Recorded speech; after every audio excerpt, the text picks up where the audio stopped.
right, we're in the Sermon on the Mount. Jesus is taking his people up, his disciples up on this mount that you see there, right up from the Sea of Galilee. And last week we went through somewhat of an introduction here, taking a look at this, that we have the promise God gave to Abraham, and that was the thing that saved them.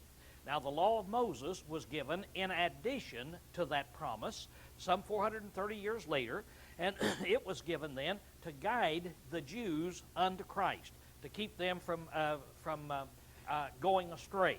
And so Jesus said then, think not that I came to destroy the law of the prophets. In other words, whatever you hear me say, don't think that I'm trying to destroy them. I'm coming to fulfill them in there. Now, what did he mean? I'm coming to fulfill them. There's two things that would be necessary, and that is that the law of Moses had a standard of conduct, and he would have to live up to that standard of conduct. This standard was so high that no other person had ever been able to live up to it.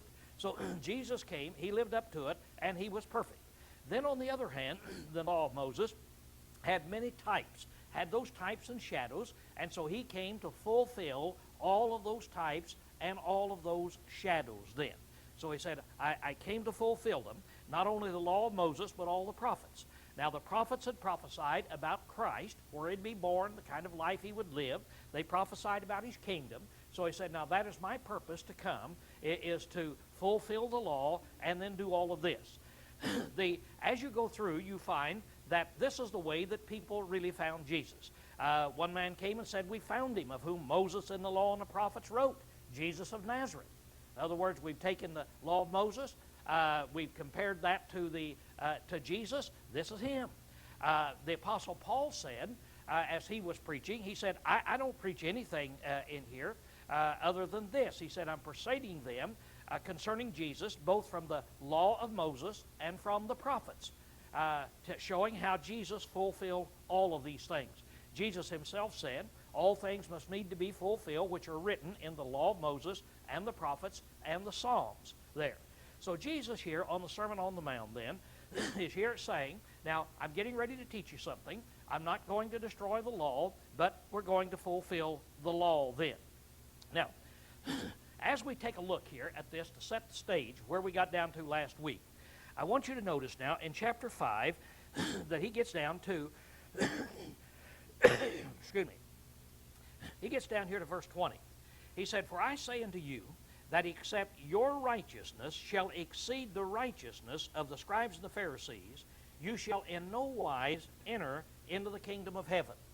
Now, he has told them, not one jot or tittle of the law will pass away till everything is fulfilled. He said, anybody who tries to break one of the least commandments in the law will be considered least. Then he gives them this warning. Now, this is an important thing for us to see, to set us up for the Sermon on the Mount. And that is where he said, for I say unto you that except your righteousness shall exceed the righteousness of the scribes and the Pharisees. Now, what did he mean by this? When he said your righteousness, now he's preaching to a group of people up on that mount. He's preaching to the Jews who have been reared under the Pharisaical teaching based on these rabbis. And so he's telling them, now I want to tell you, your generation here, the Jews of that generation he was preaching to, he said, I want to tell you, unless your righteousness exceeds the righteousness of the scribes and the Pharisees. Now, what would the righteousness of the scribes and the Pharisees be? The righteousness of the scribes and the Pharisees would be that righteousness, that way of living that was taught by the rabbis.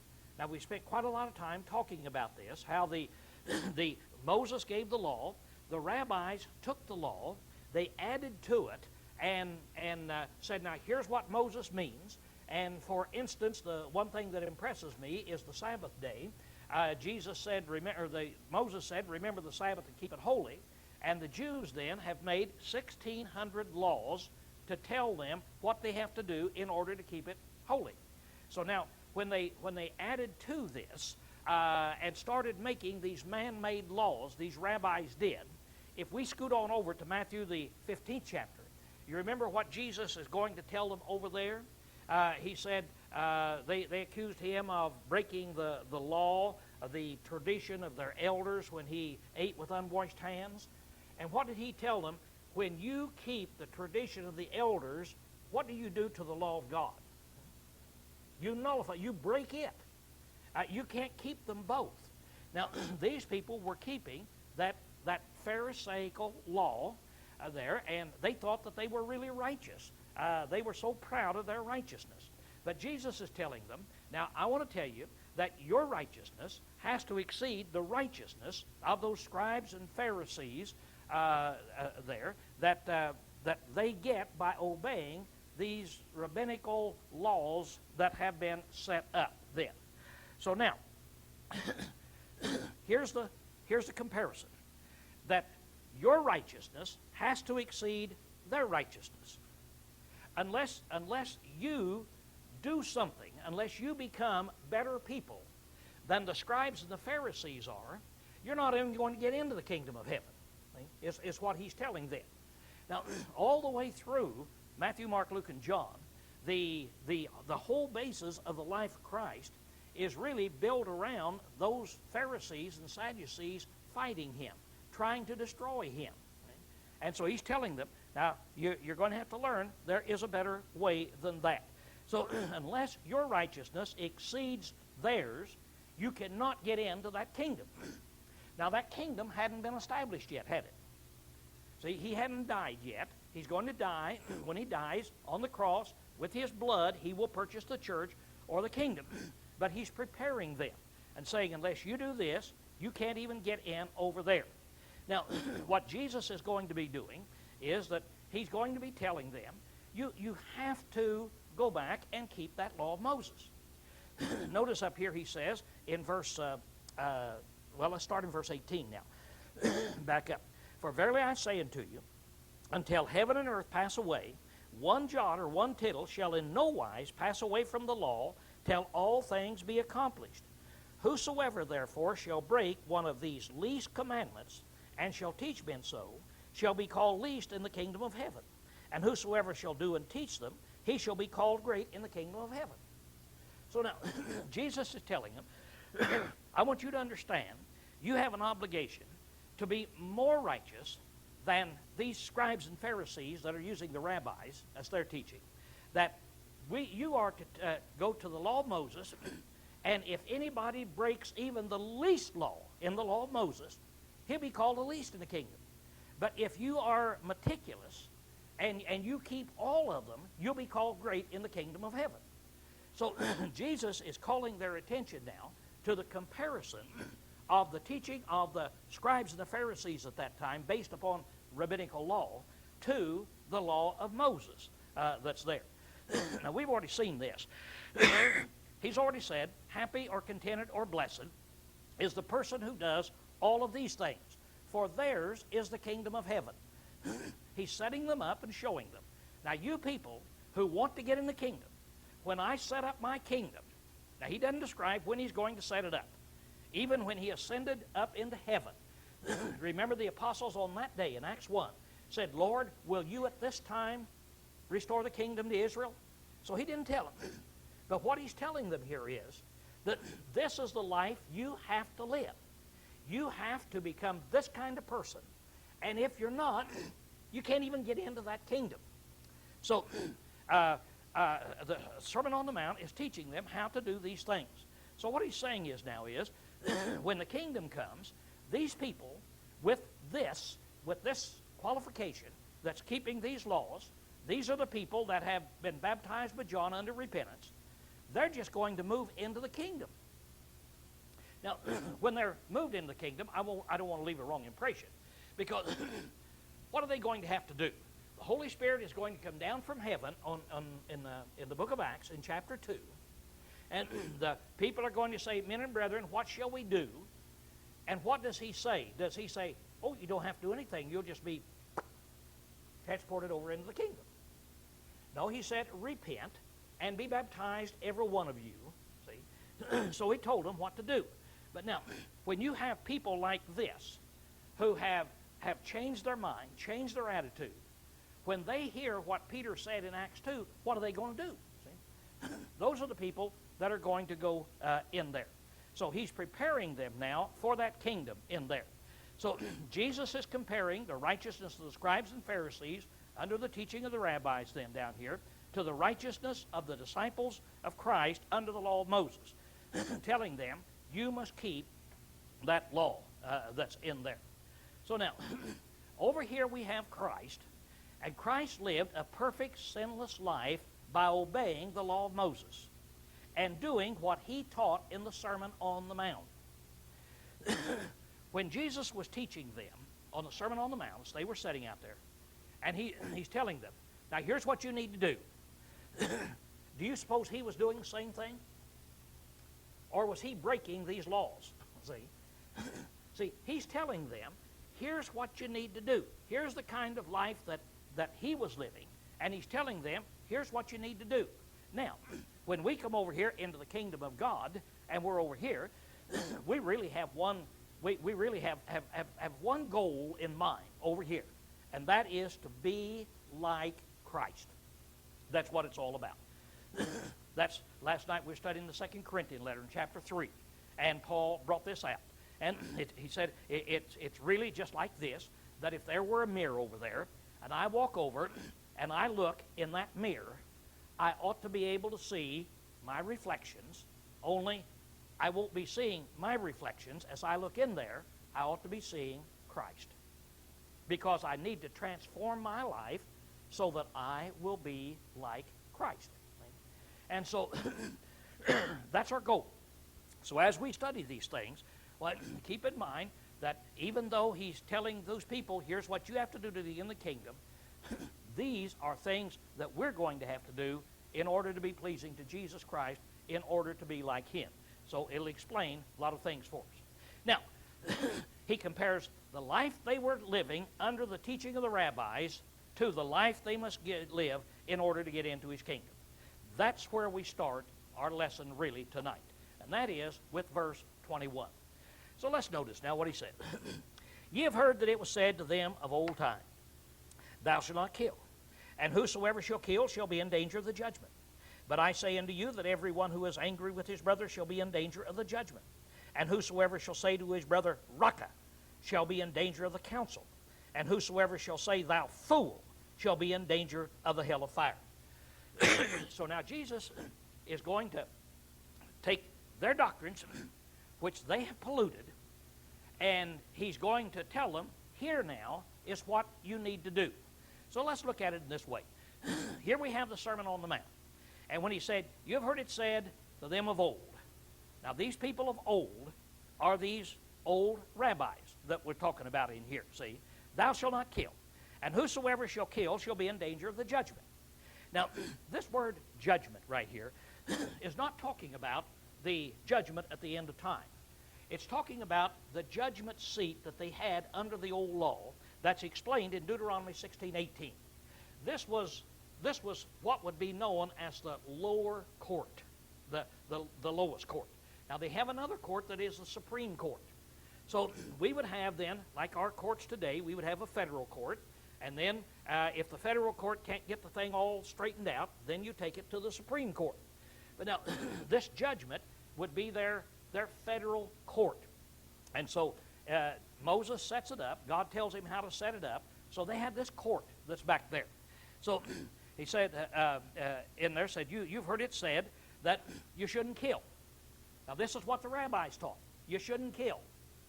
And if you do kill, you're going to be in danger of being taken into court and found guilty. So the big thing you need to remember, according to the rabbis, is don't kill. Right? Don't kill.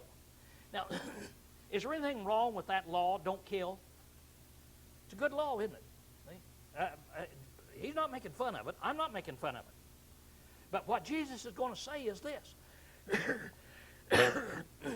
Your rabbis have taken that law that said, thou shalt not kill, and they have so twisted it around and polluted it that what they're actually teaching is you can do anything you want to up to killing a person. Just make sure you don't kill. That's the idea. Now you say, how do you know that? Because Jesus now is getting ready to tell them something. Jesus now is going to go back to this law, and he's going to say, but I say unto you. He's going to tell them what Moses says. But I say unto you that everyone who is angry with his brother shall be in danger of the judgment. Now stop. I want you to know that even if you get angry with your brother, you're in danger of the judgment. So don't go around and saying, boy, you know, I've got to watch myself. I can't kill anybody. I can't get mad and kill anybody. I got to make sure I stop before I kill somebody, because if I don't, I'll end up in court. Jesus said, let me tell you something. There's some steps that come before killing. Aren't there steps that come before killing? Anybody just get up one morning and say, I think I'll kill somebody today. See? Now you say, well, it seems like people do that. No, they don't. No, it's built up somewhere back there in the past, somewhere or another. They've got these warped minds built upon hatred. Jesus said that if you live a life of anger, and you're really angry with your brother, I'm not, that doesn't mean upset, that means angry. Angry. What are your dangers if you're really angry? What are your dangers? So doing something that's wrong, isn't it? See, doing something that's wrong. How long does the Lord give you to be angry? Ephesians 4, he said, be ye angry and sin not. So he warns us. Anytime you get angry, the first thing that you jump to is, don't sin. Don't sin. I've always said, when you get angry, don't say anything, because whatever you say will be wrong. It's not going to come off of a compassionate, pure heart. It's coming off of a heart of anger. And whatever it is, it's going to be of the wrong tone or the wrong words or something. Now, what will be?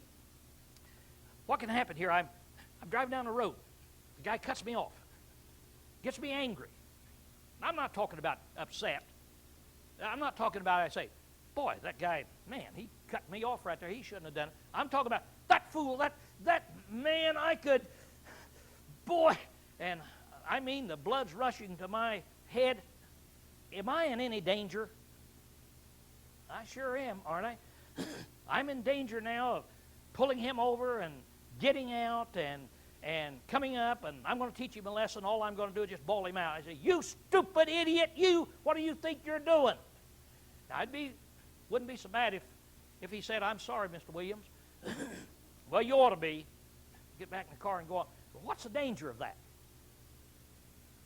Of him jumping out of the car and say, you want to make something out of it? I say, yeah. 6'9" guy comes out, and I look at him. Here. There's a big danger in here. I can do something. If I got a gun, I'll probably shoot him. I can really end up bad. How many people end up in jail because somebody cut them off? That's what Jesus is saying. Jesus is giving us rules to control our lives. These things he's saying are not just things that we learn to quote. They're not just things that we throw out in here, but they're things that control our life so that we can live this life without getting ourselves into some of these great problems. Yeah.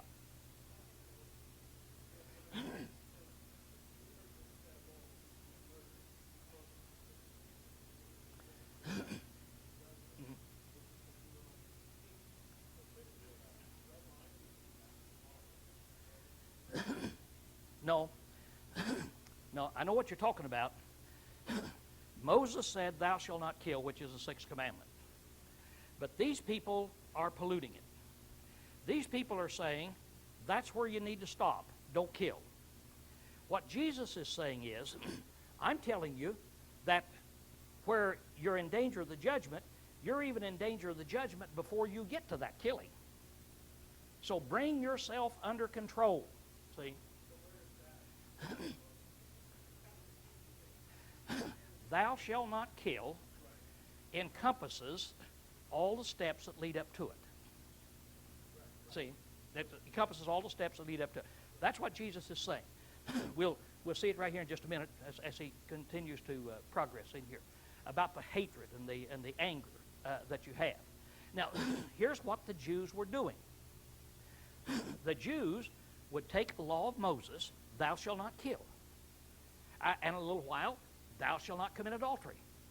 And then they would make these laws and say, that's the stopping point. See, that's the stopping point. In other words, anything up to that point would be acceptable, see, in their minds. They could be angry, they could bawl people out, they could do this or that. What Jesus is saying is, now, these rabbis have made this law, thou shalt not kill, but I want to tell you, now Moses also had the law, but what he's saying is, when you have that law, thou shalt not kill, such as Moses gave in the 6th of the 10 Commandments, what that means is, you can't even be angry with your brother. Because if you're angry with him, right at that point, you're in danger of going into court. And whosoever shall say to his brother, Raka. Now, that word, nobody is able to really tell us what that word means. It's an Aramaic word, and they said it's a colloquial type word, and it expresses upset and anger, a mean attitude. And people try to explain what it means, but I've never read anybody that could really explain it. Best I can get it would be kind of like if Lee does something to me and I get some expression of contempt, you see, that is like that when I do that. So raka is some expression of contempt. Now, if you do that, you take one step farther. I'm angry with Lee. I'm in danger of going to court. But now, if I let that anger get to the point of starting my action, now I'm in danger of the council. Now, the council is the Supreme Court. It's what is known in the New Testament as the Sanhedrin. It's the court that if the lower court can't handle, then you take it to the Supreme Court or the council. And they then had the right to put you to death. So if you get to that point, now you're in danger. You're in danger of the Supreme Court. And he said, let's take it one step farther, Jesus said, before you ever get to killing, see. And whosoever shall say, thou fool, shall be in danger of the hell of fire. Now that would be the eternal damnation. The eternal damnation. So now when you call him thou fool, this again is a hard word to explain. People try to explain it. Scholars try to explain it. And the best that I can read of the scholars who are supposed to know what they're talking about is that this first word up here, raka, that's where I'm mad at Lee and I go just like this and turn around and walk away. Well, I've told you something about how I feel about him, don't I? The over here sets a nincompoop of some kind, you see. But if I go that, and then I turn around and you fool. Now, the Bible's full of words there about fools. Fools do this and fools do that. But this fool here is talking about, now, I'm not just disgusted with Lee because of his stupidity, because he cut me off in a car, for whatever reason, you see, of stupidity. Now, I'm accusing him of knowing what he's doing. I'm accusing him of mental debauchery. He's the kind of guy that intends to do harm. See? Now, when I get to that point and start accusing him of there, now I'm at this point that I'm in danger of the hell of fire. Now, hell of fire, that word, hell, in the New Testament right here, is Gehenna. Gehenna is used in the Old Testament 4 or 5 times, and it is a valley. It is the valley of Hinnom. Hinnom was a man. The man, Mr. Hinnom, he owned a valley. And the valley was outside this little 2-bit place that was called Jerusalem. Just a little bitty city back at the very beginning. And so it's like people today, they talk about Monroe. So somebody can say, well, I own some property up here in Monroe. It was out in the country. Well, where was it? Well, I remember when Safeway was out in the country.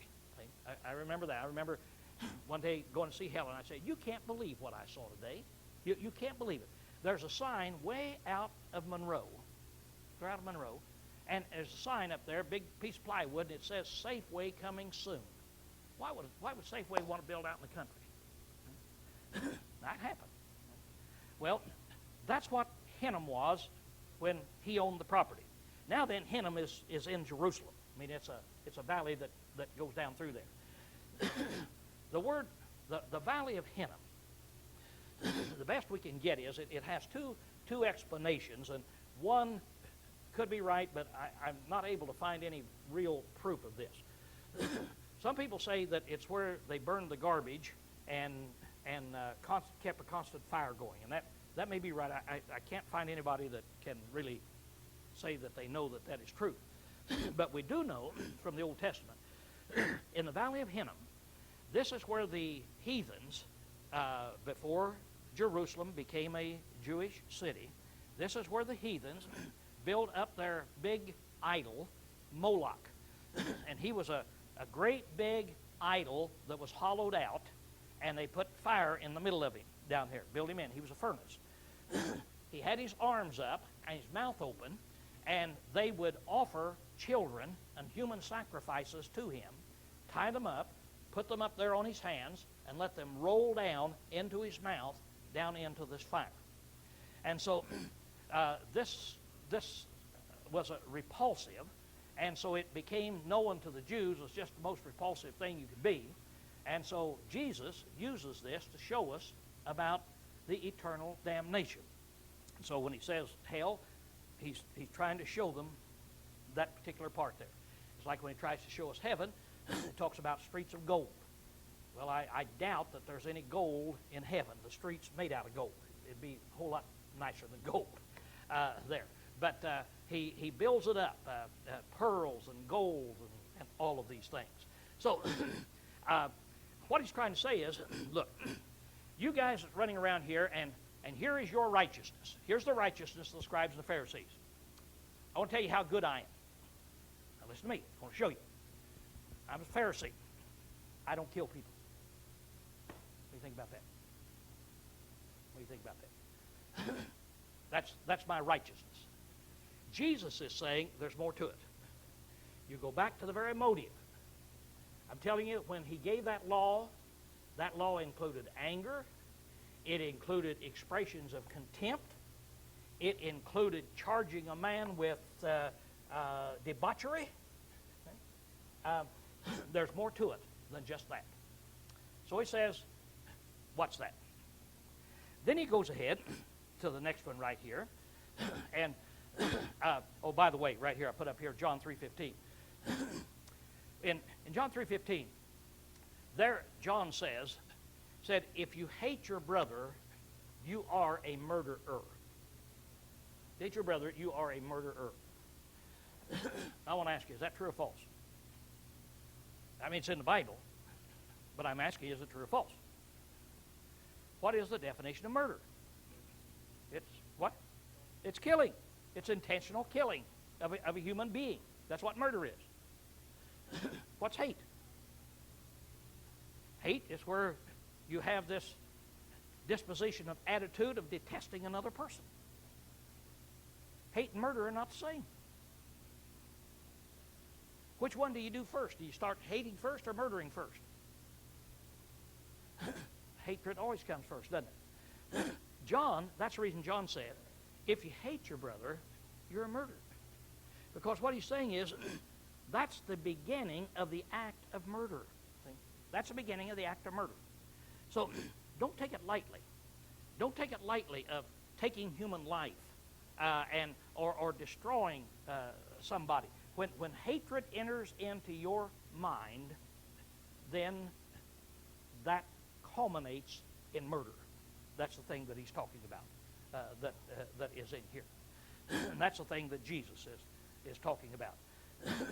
Okay, let's look at the next one in here. He said, if therefore thou art offering thy gift at the altar, and rememberest that thy brother ought anything against thee, leave there thy gift before the altar, and go thy way, that he be reconciled to thy brother. I shouldn't have brought this up because this is part of the other. I'm sorry, I'm getting ahead of myself here. He's still talking about this hatred, this anger, you see, that he's got. He said, it is such a nature that even if you are getting ready to go offer a gift to the altar, and then you remember that your brother has something against you, leave there thy gift before the altar, and go thy way, and first be reconciled to thy brother, and then come and offer thy gift. Take care of your hatred. That's what he's saying in here. Make sure that you take care of this hatred, this problem. So he said, if you're getting ready to go worship God, you're getting ready to go offer God a sacrifice, you know that your brother has some problem with you, you go to it, you solve that problem. You solve these human relationships. Okay? Solve them. Get them straightened out, and then go on about your business. Take care. What Jesus is saying is, take care of that mind. Take care of that mind. Now he goes ahead to say another thing in here. He said, agree with thine adversary quickly while thou art with him in the way, lest happily the adversary deliver thee to the judge, and the judge deliver thee to the officer, and thou shalt be cast into prison. Then he says, if you're cast into prison, verily I say unto thee, thou shalt by no means come out thence till thou hast paid the last farthing. Now, he's talking about something that took place back in those days. We have a similar thing today, but not as bad as what they had it back there. They had the situation of where you owed somebody a debt. That person could charge you with that, and if you didn't pay them then, they could have you thrown into jail, and you would stay there until you paid your debt. Well, if you couldn't pay your debt before you went to jail, do you think you could pay your debt after you went to jail? So it's a matter of getting a life sentence is really what the thing was. Sometimes they would sell themselves into slavery. They say, I'll give my life for you. I'll serve you the rest of my life. Well, okay then, I'll take that as payment. But what he's saying right in here is, again, there's problems. How do you handle problems? See? What do? Agree with thine adversary quickly. Now, Jesus isn't going into details about all the situations of life. What would he mean, agree with thine adversary quickly? If somebody comes up to me tonight out here and says, down at the end of the parking strip down there, their car, the door has been in. Lowell, you drove your car into my door and you owe me $5,000. I didn't hit anybody. I just drove in and just parked right here. Well, no, I didn't. Yes, you did. You hit my car. Am I to agree with him quickly? Am I to say, yes, I hit your car? No. No, I'm not to set myself up as a liar. He's not talking about that kind of a situation.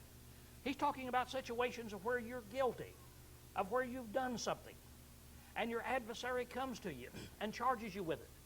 What do? Don't try to get out of it. Admit it. Take care of it. Solve your problems. Pay your debts. Because if you don't, you're going to get yourself in trouble and you can end up in jail for a lifetime. It's all telling us how to behave ourselves as far as that anger is concerned. Of how that anger is concerned. Paul puts it another way. In the 12th chapter of the book of Romans, he talks about being at peace. What does he say about being at peace with people? As much as in you lieth, be at peace with all men. So, whatever I am capable of doing and being right with God, I should do to try to be at peace with all men. Now, you come up and charge me with something that is false, and you're going to make me lie and say I did something, see, then I can't do that. No, I didn't do it. Now, if you came up and said, Lowell, here's what you said last night, and it offended me. Well, it might be I know I didn't say it, but as much as in me lieth, and I'm going to say, I'm really sorry. I'm really sorry. If I said that, I didn't intend to say it. I don't remember saying it. I can't picture myself saying it. And if I did say it, I'm a horrible creature. And if you think that you heard me say it, I must have done something wrong. I'm really sorry. I'm sorry. I'll go the last mile to be at peace. But then if he says, well, I heard you say it, and when you said it, you were cussing. Well, I can't admit to that. I can't lie, you see, about that. As much as in you lieth, be at peace with all men. So Jesus takes this law about murder and killing, and he shows we need to go to the heart of the matter. We need to get to the heart of the matter and understand that starts with hatred, anger. Boy, right here would be a good place to stop and talk about anger for 4 or 5 hours, wouldn't it? But that's not our purpose. If a person is angry, and we've seen people that you say they are an angry person. Okay? Now, there's a difference in getting angry and being an angry person. Anger is a emotion that God built in us, which is good. God gets angry. See? God gets angry. He said he becomes angry. Jesus becomes angry. But they don't harbor it. Anger is something that causes you, the reason you get angry is when you see something that you perceive is not right. It's not just. That I look out here and I see a guy grab a $20 bill out of a little girl's hand. That'll make me angry. I see him stealing that. Now, that anger is going to affect me physically. It is going to cause me to go into action and correct this. And so I'm heading out there, and if he got that $20 bill, I'm getting it back. Or if I misunderstood it and she says, no, Lowell, I gave it to him. Oh, whew, I was wrong. I thought he grabbed it. I thought he stole it. Well, either way, I'm getting rid of my anger. See? Now, there's a big difference in that. And getting angry, which puts you in an emergency mode to correct an unrighteous situation. It is a temporary thing. How long did the Lord give you to be angry? Let not the sun go down upon your anger. So sunset, you have that thing solved. Now, being an angry man is somebody that goes around and they're just angry. They're angry at the world. They feel that everything is unjust. They're angry. That person is set for trouble. That person is set for trouble. That person is going to eat themselves up on the inside. In fact, physically, all the juices are running in their body, and they're going to end up with a heart attack or cancer or whatever it's going to attack the weakest part of their body. It's going to do that. It's going to affect them emotionally.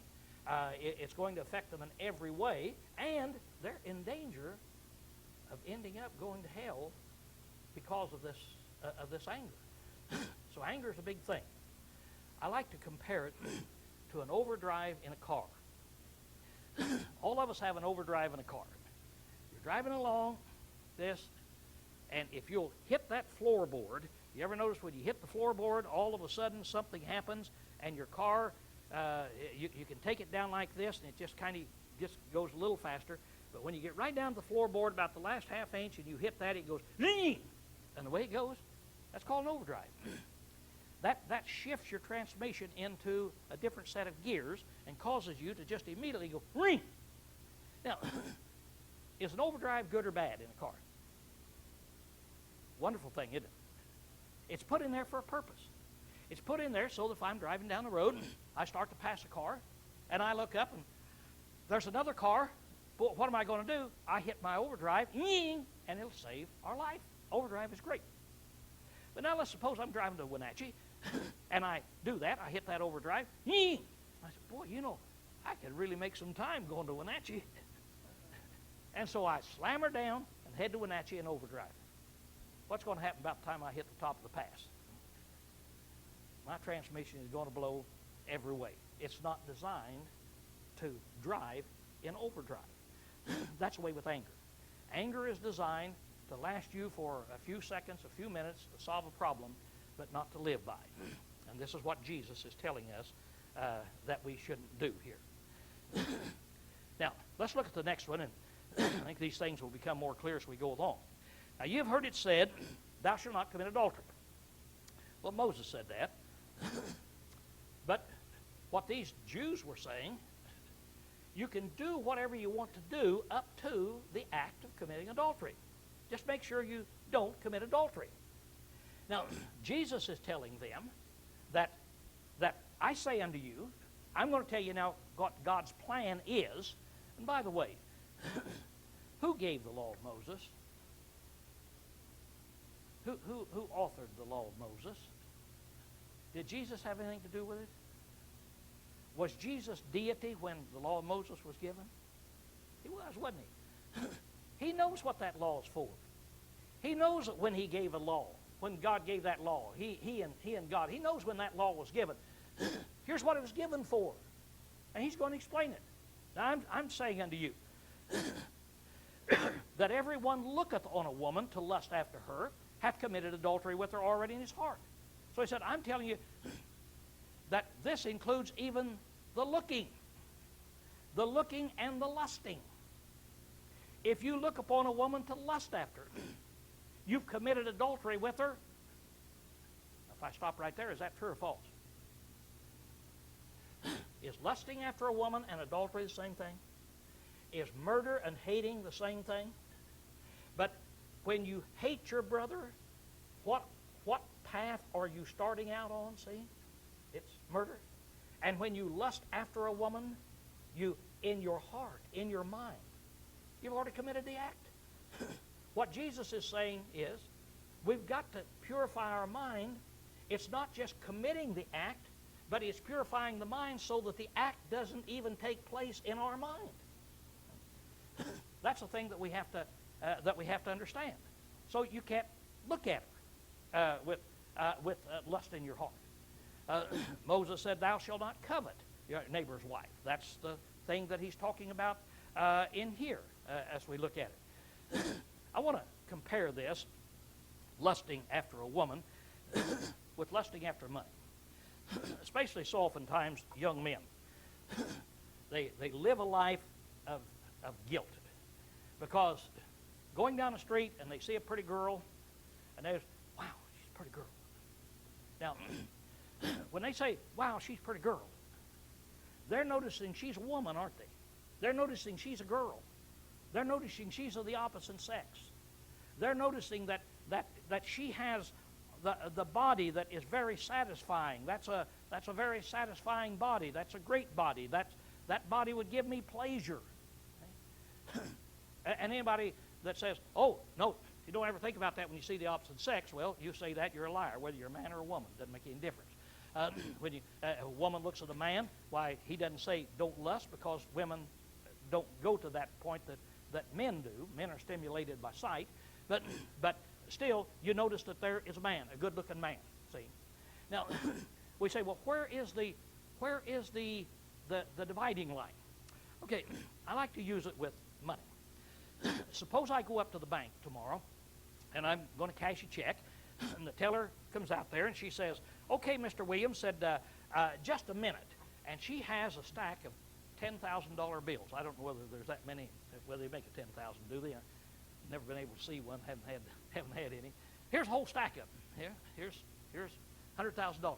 She said, "I'll be right back," and so she sets them down right in front of me. And here I am. Now look at it. 10,000. I bet there's 100 of those $10,000 bills in it. Do you suppose I'll notice that's money? Now, I know you wouldn't notice it, would you? You're there. You wouldn't notice that's $10,000. And you wouldn't think, boy, if that was mine, I'd like to have that. Would you? I would, but you wouldn't. See? And you know, if I had that, that'd solve every problem I've got. I mean, I could pay off my debts. I'd think that, but you wouldn't, right? No, you know what you'd think. And it's mine for the taking. I can pick it up, put it in, and walk out of the bank that's in there. Mine for the taking. Now, let's suppose boy, don't do that. I walk over here and I keep my eye on it, make sure that nobody else comes in and gets it. And I'm watching it. She comes back in and picks it up and goes away. Now, I've noticed that money. I thought about the money. The money looks good. Everything about it is pleasing to me. I'm not guilty of stealing. I'm not guilty of lusting after that money. But let's suppose, on the other hand, I'm looking at it, man, that would solve my problems. I could pay this off, I could pay that off, and I could do this. Anybody around to see me? As soon as that person turns their head, I'm going to.